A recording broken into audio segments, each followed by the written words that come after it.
Hi, I'm Ruthie, owner of Defy the Status Quo, and you're watching an exclusive Defy the Status Quo content marketing video. Today, we are going to talk about an SEO backlink image scam. I searched online for it once I uncovered and unraveled the mystery, but I could not find it anywhere. Nothing online about it. And so I could not resist the opportunity to create an awesome piece of content that explains this scam to people and hopefully helps them avoid being scammed themselves. So let's get into it.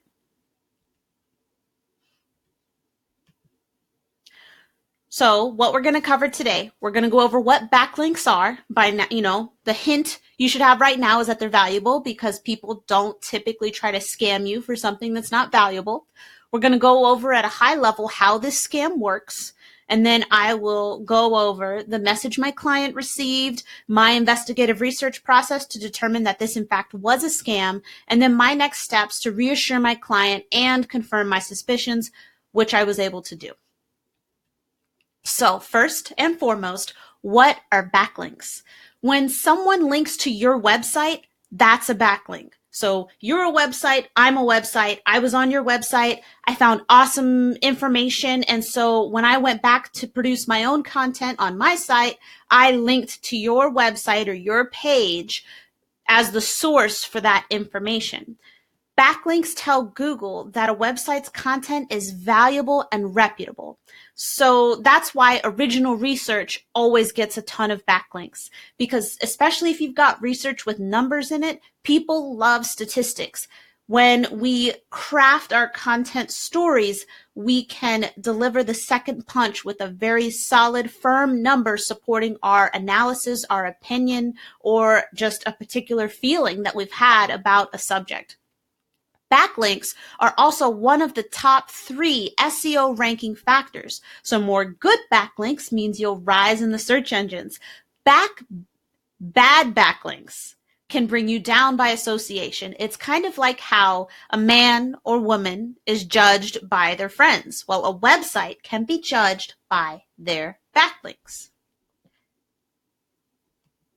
So what are backlinks? Backlinks are basically internet street cred. The more you have, the better off you are, as long as they're high quality backlinks. So how does this type of scam work? They'll target you based on an image that you've used on your website. How do they do this unless they're specifically targeting you? They're not, actually. They'll use a reverse image lookup tool. So they'll upload an image to this tool, and that tool will spit out all the websites that it can match the image to. Then they'll send you a message asking them for a backlink to credit them because you took their photo. How dare you? The message likely sounds non-threatening, which is great because you've probably just about lost your mind as soon as you read it because you don't want to be sued. And then you paste the link on your site, again, because you don't want to be sued. You're relieved that they were so nice about it. So this scam works how? It works because you're relieved they're not suing you. They'll serve you with a takedown notice and they can sue you right off the bat for infringing on their copyright, for a real photographer anyway. So they don't even have to warn you. They don't have to ask. So you're just relieved that that is not what happened to you. Something like that could totally destroy a small business. And the scammers are taking advantage of that. So my client received the following message. Hi, it's James here from pickcomfort.com. I'm reaching out because I noticed that you used one of my images in this post. And then James links to my client's post. I took this photo in 2014 and its copywriter belongs to me and my website. Here it is. He provides 2 links to his website with the image. Unfortunately, you didn't give me credit for the image. I'd really appreciate it if you were able to add a source link beneath the image. Could you do this? Thanks, James H.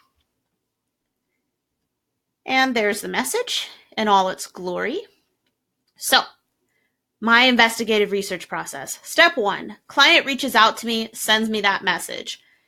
So my first step, my pre-step was freaking out I freaked out because I said, no, this could ruin my credibility. First of all, I only ever use royalty-free images or paid stock photo options, okay? So I'm like, oh my goodness, please do not tell me that the royalty-free image sites are, corrupted or something. I confirmed that this image was taken from Pexels, which guarantees royalty-free images. So if this photo actually is not royalty-free, that's Pexels' fault, not mine. Sue them, right? That's what I'm thinking. But at the same time, Pexels' entire business strategy is built on this. So why would they run the risk of having any, not usable photos in their database?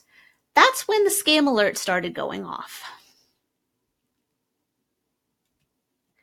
So your next step after you're done freaking out and you kind of get your head back on your shoulders and you confirm that the image that you have is either from a paid stock option, a stock photo option, or a royalty-free site is to evaluate the message that you've received. So there were some grammar errors in the message. The big one being a misspelling or a misusage of a word, rather. He put copywriter instead of copyright. He also signed the message James H. Okay, well, it's better than John H., right? But that could be anyone. And he didn't even include a contact phone number in the message. And the links are actually to the site's media library. So it was pitcomfort.com/WP-content. And that just means that you've uploaded images or media into your WordPress media library. I can upload anything I want into my media library without actually putting it on my site, but it does generate a link for it. So you'll see that companies do this sometimes with downloadable content. They'll put it in the media library. You put in your information to download the ebook, you hit submit, and then you go to the thank you page. You can click that link if they do a link. If they have a link there, you click it and it shows the media that they wanted you to give them your email address for. So like I said, you can do that with anything without actually putting it on your site. Images, videos, documents, audio, all sorts of things. So next step, now that my suspicions are sufficiently riled up, is to vet the company. So I tried to look up PitComfort on social media. I tried using Google and I couldn't really find them anywhere. They didn't have any social media accounts. Who doesn't have a social media account for their business anymore? And only has a basic contact form on the website. So, and then another thing that I noticed as I continued looking around, PitComfort actually links its products to Amazon product pages that don't belong to them. So based on that, I'm concluded that it's likely an affiliate site trying to generate revenue. So when you click on those links, I believe it's for the next 48 hours, anything you purchase, not just that item, anything you purchase, PitComfort will receive a commission that's based off of a percentage. So now, of course, I have to avoid, Amazon for the next 48 hours or else I'm giving PitComfort money. So next step, I needed to determine how they found my client. I've pretty much unraveled the method of attack, and now I want to know how they even targeted us in the first place. So, like I said, they used a reverse image lookup tool. It's the easiest option. It's free, and especially when you consider the images are actually free, all they did was, and this is what I did to duplicate the process, is I uploaded the image that we used into the reverse lookup tool that Google provides, and I found my client's blog post after page 5. So they probably did the same thing and then sent the same message to every match that they could find for that website or for that image. All they had to do was change out the URL or the link to each company's website and they would have a complete message. Pretty easy. So after I established that and laid all those things out, my next steps were to reassure my client and confirm my suspicions. The best way to do both? See if they've done it before.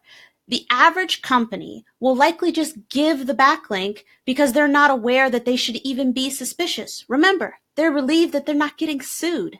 And, I don't blame them, especially if they're just trying to create content and they don't necessarily have the content marketing and search engine optimization background that someone like me has.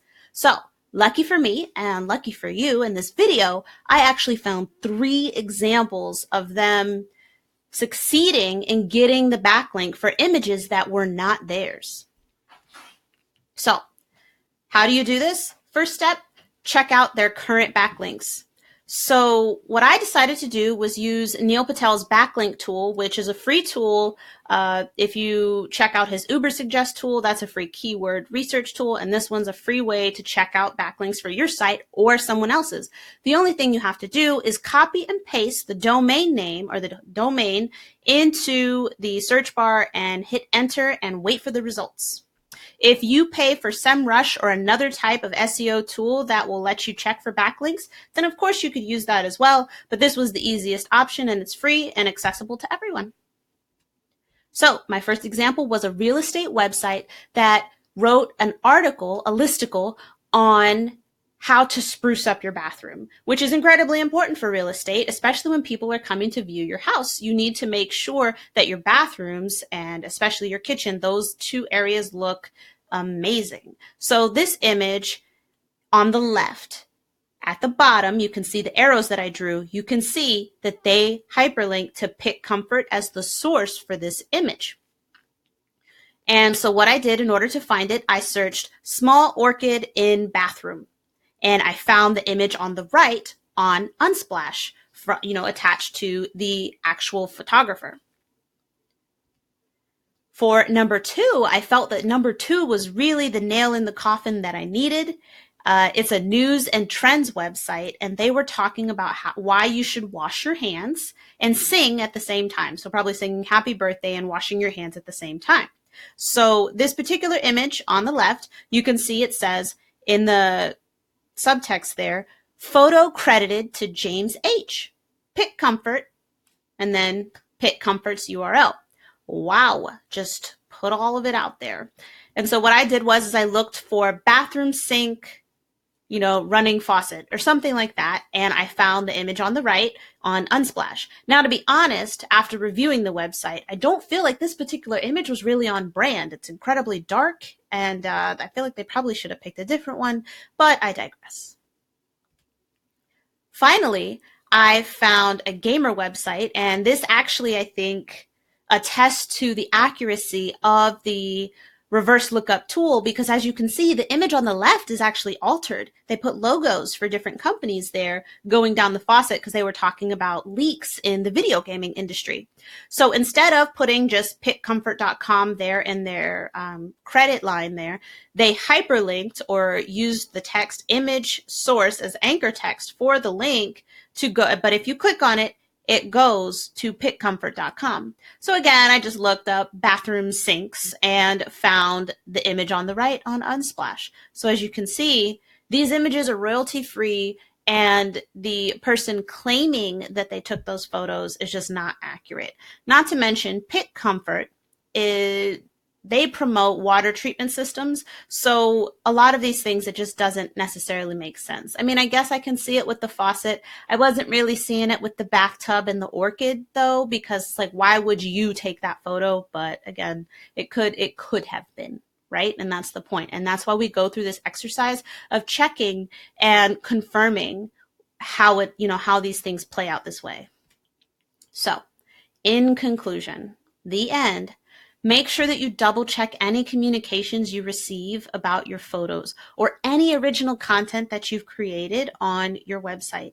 Do your due diligence up front when you're producing content. What I mean by that is to make sure that your photos are royalty free or you're using paid stock options.